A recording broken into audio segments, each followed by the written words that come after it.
안녕하세요. 크립토TV입니다. 최근 CNBC에 나와서 내년에 도달할 비트코인의 최고 가격과 시기를 예상한 사람이 있어서 그 이유를 한번 들어보도록 하겠습니다. 근데 최근에 약간 미세 조정이 있었었죠. 근데 저는 이게 불안하던 차에 너무 잘 됐다. 매맞고 좀 털고 가고 싶었는데, 조정의 타이밍도 적절했고요. 뭐 조정 폭도 적절했고, 명분도 너무 좋았다 하는 생각이 듭니다. 그 이유를 좀 말씀드릴 텐데, 그 중에 가장 핵심적인 이유 하나만 꼽으라면 11월 15일에 있었던, 그 새벽에 있었던 제롬 파월 의장의 발언 때문이었습니다. 한마디로 요약하면 12월에 다들 금리 인하를 예상하고 있지만 그거 서두를 필요 없겠다. 뭐 우리 경제 강하다. 이런 얘기를 했었죠. 그래서 뭐 주식이나 코인이나 뭐 소폭의 조정을 겪었던 것 같은데 저는 이게 왜 너무 좋다고 생각을 하냐면요. 금리 인하가 급격하면 급격할수록 우리의 강세장은 짧아집니다. 달리 얘기하면 천천히 갈수록 금리 인하 폭을 뭐 줄이거나 한두 번 쉬고 가거나 이럴수록 우리 강세장이 더 멀리 길게 간다 생각을 하거든요. 그 이유는 예전에 많이 말씀드렸지만 장단기 금리 역전이라는 약간 비정상적인 상황이 해소가 완벽하게 될 때 어김없이 경기 침체가 왔었어요. 특히나 이번에 장단기 금리 역전 10년물 빼기 2년물 국채 이자 그게 마이너스로 가 있는 기간이 최근에가 역대 최장 기록이었거든요. 그게 왜 발생을 하느냐? 뭐 논리적으로 설명을 할 수는 없습니다만 아마도 이 누적 데미지, 고금리로 인한 데미지가 쌓여서 언젠간 뻥 터지는 게 아닌가 그냥 추측을 할 뿐이죠. 아무튼 금리 인하가 천천히 뭐 한두 번 쉬고 갈수록 저는 더 오래 갈 거다 좋다는 생각을 갖고 있는데 저는 그래서 긍정적이라고 보거든요. 특히나 이 지금 미국 금리가 5.5에서 빅컷 한번, 스몰컷 한번 해서 지금 4.75잖아요. 근데 이게 중립금리로 갈수록 중립금리가 몇인지는 모릅니다. 뭐 대략 3.5다, 4다 뭐 말은 많은데 중립금리로 갈수록 이제 장단기 금리 역전이 완벽하게 해소가 되겠죠. 그래서 위험할 수 있다. 그리고 현재 주식이나 뭐 코인이나 다들 주가 너무 좋은데 굳이 히든 카드를 하나 쓰면서 이제 나중에 진짜 위험할 때 쓸 카드가 없어질 수도 있잖아요. 그래서 뭐 이건 잘한 결정이다. 뭐 결정은 아직 안 했지만요. 그리고 트럼프 입장에서 생각하더라도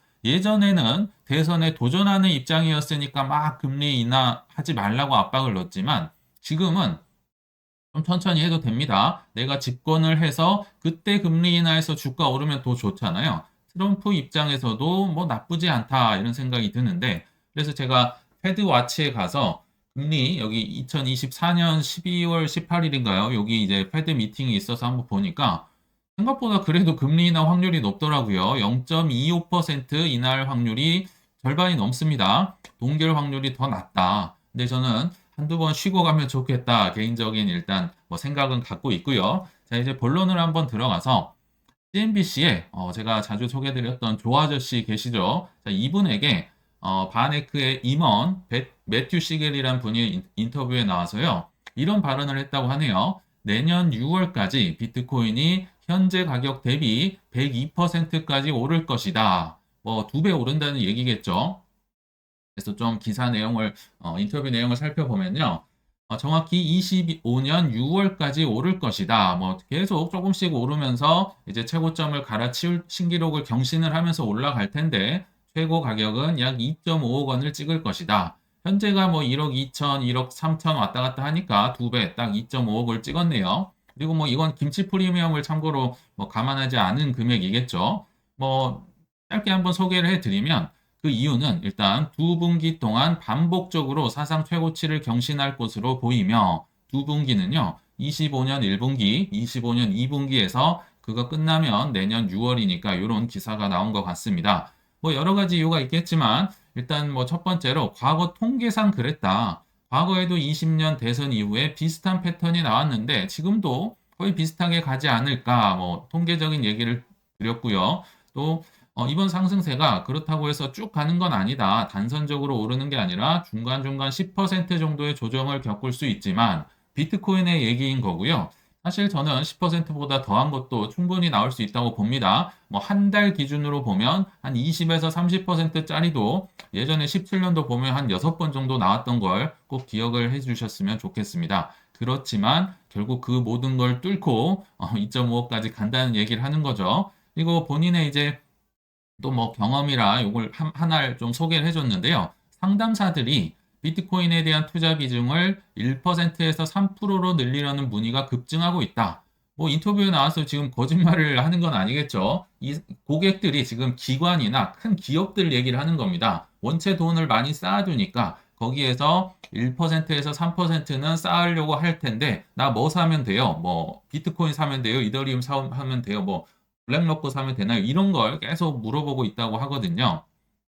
근데 저는 통계상으로 보나 정황상으로 보나 이분의 얘기가 전혀 허황된 얘기가 아니다. 굉장히 평범한 얘기라고 생각을 하거든요. 저도 동의를 해서 이 얘기를 좀 가져와 봤고요. 이제 이거는 이분 얘기고 제 얘기를 한번 해보겠습니다. 제가 왜 그렇게 보는지.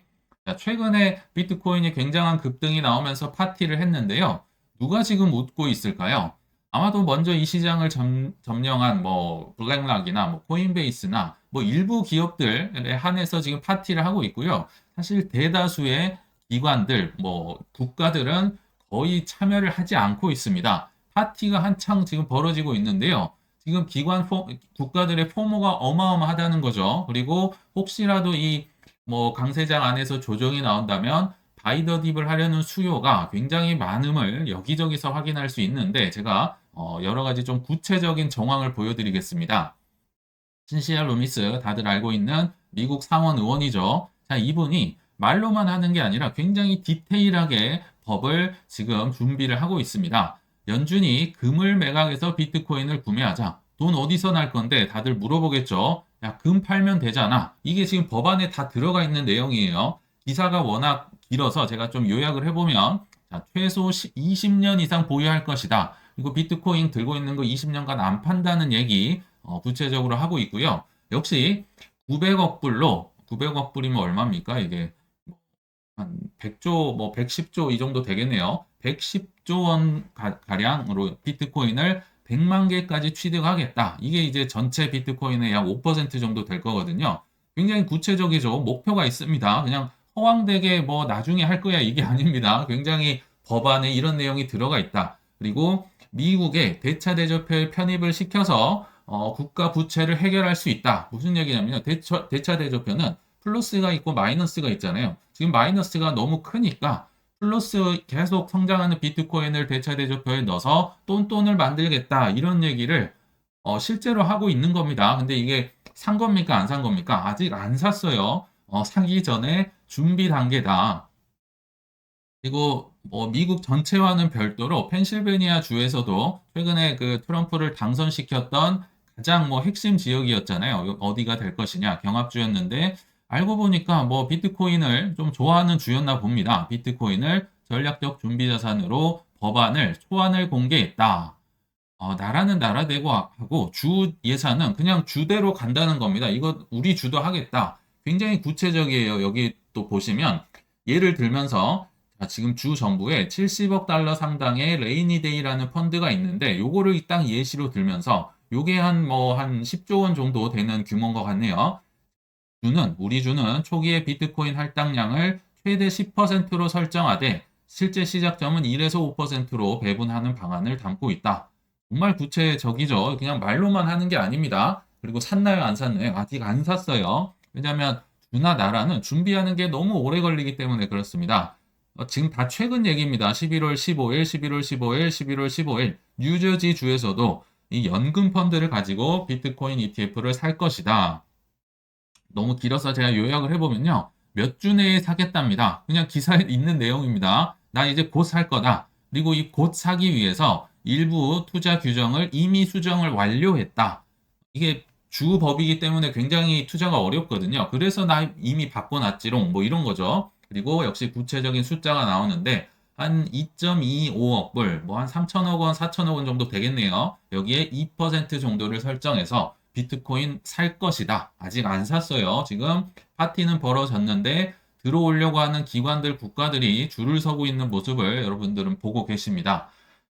이맘때쯤 굉장히 어려웠을 때 2022년 2월 달이면 거의 뭐 FTX의 여파가 가시지 않은 굉장히 힘들 때 마이클 세일러 이분이 했던 정말 유명한 명언이 하나 있습니다. 사람들은 자신에게 합당한 가격의 비트코인을 가진다.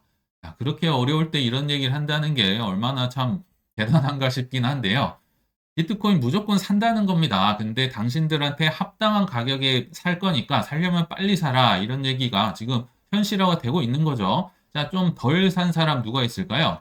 미국 교직원 연기금이 있습니다. 한국도 뭐 교직원 공제 이런 거 있잖아요. 미국은 규모가 훨씬 클 텐데 SEC에게 자료를 제출했다고 하는데요. 꼴랑 5만 2천 불, 하나 돈으로 7,200만 원 상당의 비트코인 ETF를 보유하고 있다고 밝혔다. 얼마나 지금 포모가 오겠습니까? 정찰병만 보냈는데 이게 막 어마어마하게 폭등을 해버린 겁니다.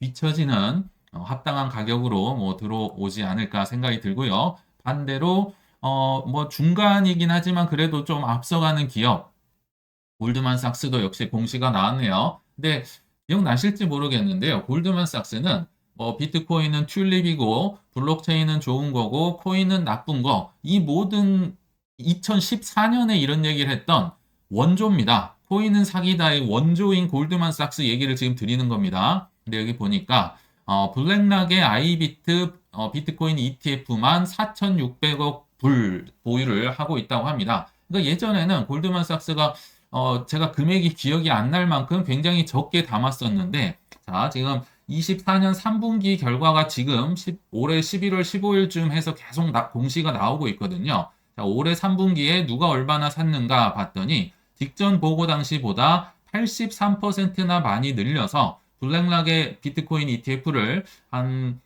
하나로 치면 한 6천억 원 정도 샀네요. 그러니까 이 정도면 이제 뭐 납득이 되는데 예전에 정말 많이 안 샀었거든요. 근데 언제 샀는고 3분기잖아요. 아, 이 친구들 8월 5일 올해 블랙먼데이 때 굉장히 세일 많이 했었잖아요. 그리고 9월 5일에도 이 정도로 많이 세일했었습니다. 7, 8, 9 그 세일하는 기간에 엄청나게 담았구나. 이제 드디어 밝혀진다는 겁니다. 이거 블랙락의 ETF뿐만 아니라 피델리티 것도 9,550만 달러, 뭐 그레이스케일 거, 뭐 비트와이즈 거 다 하면 뭐 거의 이거 곱하기 2배 정도는 사지 않았나 생각이 들거든요. 역시 골드만삭스답습니다. 폭락대 사야 제맛이겠죠. 그러니까 골드만삭스는 좀 앞서가고 있고 교직원 연기금은 좀 뒤처지고 있다. 뭐 이런 느낌이고요. 또 최근에 뭐 호재 많이 있었죠. 겐슬러가 사임을 암시하는 듯한 이제 연설을 했습니다. 뭐 지금까지 SEC와 일했던 게 굉장히 뭐 열심히 해줘서 감사했고 뭐 영광이었다. 자진 사임을 암시하는 듯한 발언과 또 로빈후드에 뭐 리플이 상장이 됐었죠.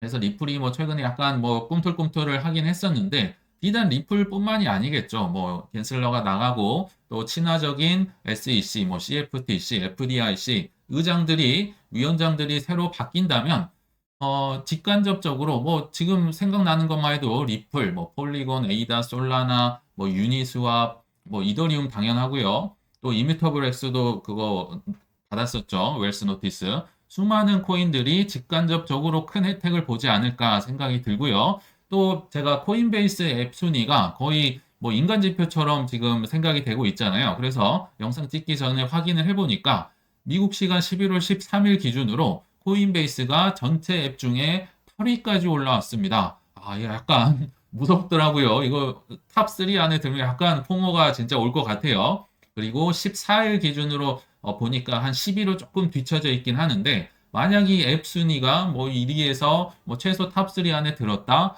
야, 뭐 개미들뿐만 아니라 기관들도 엄청난 포모가 불지 않을까 생각이 듭니다. 자, 그럼 한번 생각해 보실게요. 불장애한 중반 즈음으로 가면 어떤 일이 벌어질까? 지금 개미들도 늦은 개미들이 막 타고 있는데 기관들도 지금 늦잖아요. 기관들은 그 사인해야 되고 절차가 많아서 이렇게 뭐 사고 싶다고 해서 한 방에 살 수 있는 게 아니잖아요. 이 늦은 기관들의 포모가 어떤 형태로 올까 한번 잠시 생각을 해봤는데요. 결국 개미들과 똑같이 올 거라 생각이 듭니다. 개미들도 이렇게 생각하죠. 비트가 늦었으니까 다른 알트코인 뭐가 있어? 이렇게 올 텐데 기관도 똑같다는 얘기예요. 근데 차이가 있다면 비트코인이 그렇다고 해서 비트 늦었다고 뭐 시가총액 50이 100위권을 사진 않겠죠. 비트가 늦었으니까 이더리움이나 솔라나 사볼까 이런 또는 리플 사볼까 뭐 이런 식으로 갈 텐데 아마도 ETF가 있는 것부터 팔릴 가능성이 높습니다. 아직 솔라나는 뭐 내년 어느 순간엔 되지 않을까 싶고요. 이더리움은 지금도 되어 있잖아요. 그래서 ETF가 된 자산 중에 이제 특히나 불장의 정점에는 제가 볼 때 이더리움의 스테이킹은 기능을 넣었다. 야, 이거는 이더리움이 정말 무섭게 올라갈 거라 생각이 듭니다. 한번 생각을 해보실까요? 내가 교직원 연기금의 뭐 원장이다. 근데 비트코인이 있고 이더리움이 있습니다. 근데 비트는 아직 이자를 주지 않는데 이더리움은 이자를 줍니다. 그리고 공부를 해보시면 알겠지만 결국 비트코인의 상승률을 이더리움이 쫓아가고 시가총액이 낮은 만큼 더 오를 가능성이 있거든요. 오를 가능성도 있는데 스테이킹 이자를 준다. 연기금은요, 한 번 하면 뭐 20년, 30년, 100년을 투자하는 곳들인데 이자 3% 포기하지 않을 겁니다. 그래서 불장의 정점에 뭐 스테이킹 기능이 붙었다. 그때는 정말 뭐 끝없이 날아가지 않을까 개인적으로 예상을 해봅니다. 그래서 이더리움을 많이 갖고 있기도 하죠. 자, 이제 요거는 좀 팁이고 여담이긴 한데, 자, 뭐, 오르면 좋긴 하죠. 뭐, 2억이다, 2억 5천이다. 근데요, 한번 생각을 해보시면, 만약에 너무 이게 잘 나가서 비트코인이 예상치를 훨씬 뛰어넘는 4억 원까지 간다면요, 나는 행복할까? 이런 생각 해 보셨나요? 저는 이 생각이 들더라고요. 우리 예상을 지금 초과를 한 겁니다. 한번 예상을 해보도록 하면요.